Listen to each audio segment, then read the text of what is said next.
आज आपण आलो आहे रंगारी बदक चाळीचा गणपती बघायला आणि हा त्यांचा गेट आहे। खूपच सुंदर गेट साकारला आहे।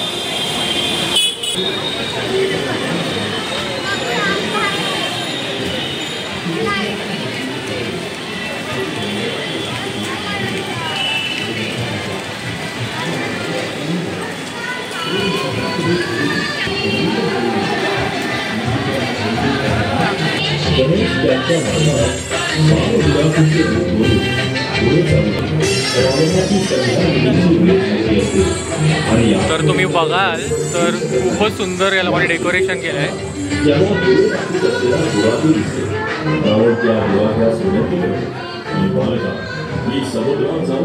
आणि खूपच नंदी महाराज बसले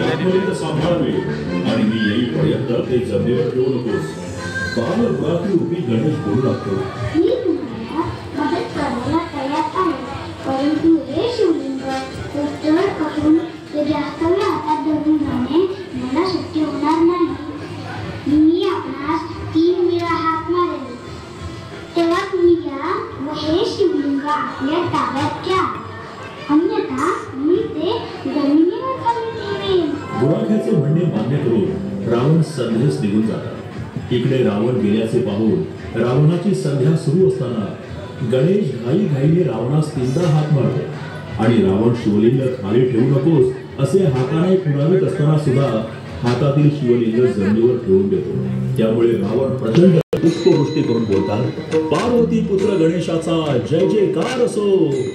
त्यामुळे रावण अधिकच संतापतो आणि सर्व शक्तीनिशी आत्मलिंग जोर जोरात हलवून उचलण्याचा प्रयत्न करतो। त्यामुळे आत्मलिंगाचा आकार गायीच्या कानासारखा होतो। अनेक प्रयासानंतरही आत्मलिंग जागचे न हल्ल्याने शेवटी रागाने निराश होऊन आत्मलिंगासोबत आणलेली सर्व सामुग्री इतरत्र फेकून देऊन रावण लंकेस निघून जातो।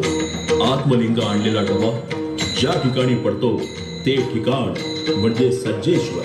आत्मलिंगास बांधून ठेवलेला धागा ज्या ठिकाणी पडतो ते ठिकाण म्हणजे धारेश्वर।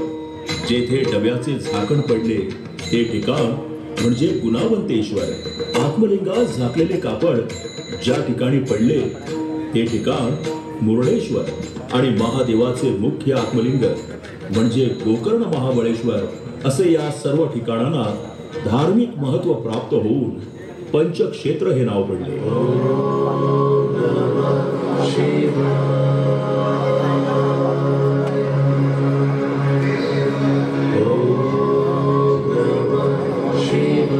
परमेश्वर हा भक्तांच्या भक्तीवर तपश्चर्या